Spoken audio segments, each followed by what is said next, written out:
morning, everyone. I see some familiar faces out there. I want to welcome you to Breakfast with Bakke Norman. My name is Tom Schumacher. I'm an attorney at Bakke Norman. This is one in a series of events that our firm is sponsoring, presenting topics which are of interest to our clients here in northwestern Wisconsin and in the Twin Cities metro area. Our last event was held in early August and was entitled Doing Business in China. And if you would be interested in looking at any of the comments that were at that seminar, you can go to YouTube, and we actually have a Bakke Norman channel, so it's getting pretty high tech. And you can look at the comments from the panelists at that event. Our next event will be in February, on February 1st, and is entitled Human Resources and Employment Law, What You Need to Know Now.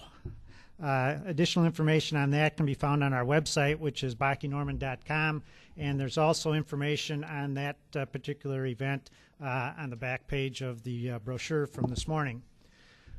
Before we get started, I just want to give a couple thank yous to some folks in our office. Adam Jarko, who's sitting over here on the side, Deanne Cole, who's in back, and Janet, who is standing right outside the door, all of who did a lot of work in putting things together for today, as well as Amy Bass from AKB Marketing, who's sitting in the back, who helped us with the marketing materials. So thanks to all those folks.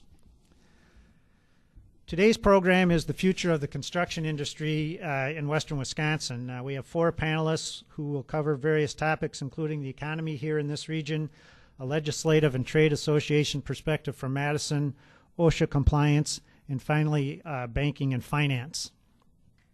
Everyone in this room recognizes that construction, particularly residential construction, has slowed considerably.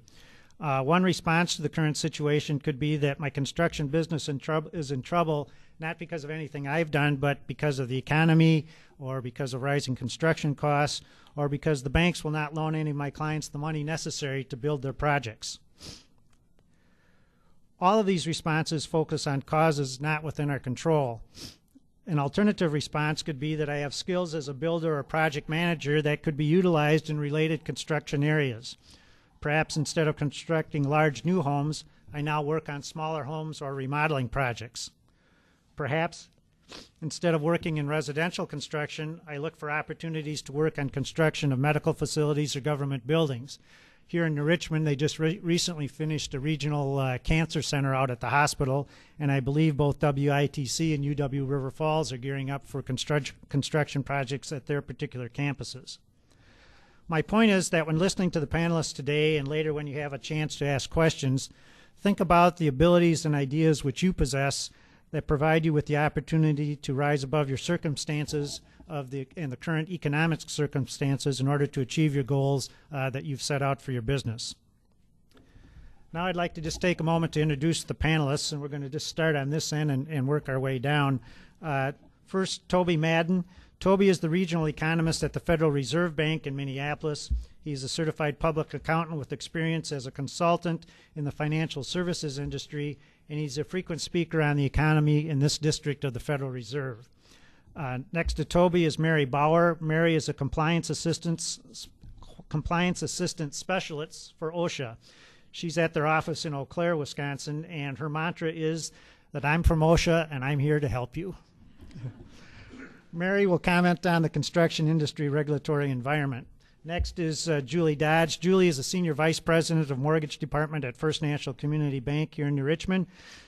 She has been in the mortgage lending field for 30 years. During that time, she has experienced both good and bad economic times, and she's going to speak a little bit about housing, finance, and the construction markets here in northwestern Wisconsin. And finally, over on the end is Brad Boyks. Brad is the Director of Government and Political Affairs for the Wisconsin Builders Association. He grew up in Oshkosh and for a while became a Hoosier while attending Indiana University. However, he eventually found his way back to Wisconsin in his current position. Brad will discuss the regional building industry along with current legislative issues and lobbying efforts down in Madison. So with those introductions, we'll start with Toby here on this end. Go ahead, Toby.